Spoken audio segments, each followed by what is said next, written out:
एक बेवफा लड़की से मोहब्बत। मैं आपसे बहुत प्यार करता हूँ।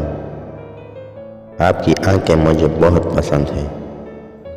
मुझे अकेला कभी मत छोड़ना।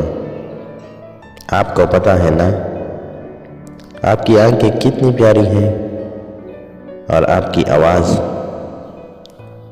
आवाज़ मुझे बेहद पसंद है। आपके आंखों का दीवाना हूँ। आपको देखकर, आपकी मुस्कुराहट को देखकर, आपके आंखों को देखकर, आपके सदके वारी जाने को जी चाहता है। वो बोली, रिम्स, अब मुझे तुम्हारी ज़रूरत नहीं है। उस वक़्त हम छोटे थे, अब वक़्त बदल गया है। मैं अब प्यार नहीं कर सकती RIMS. I hate you, Lens. I hate you.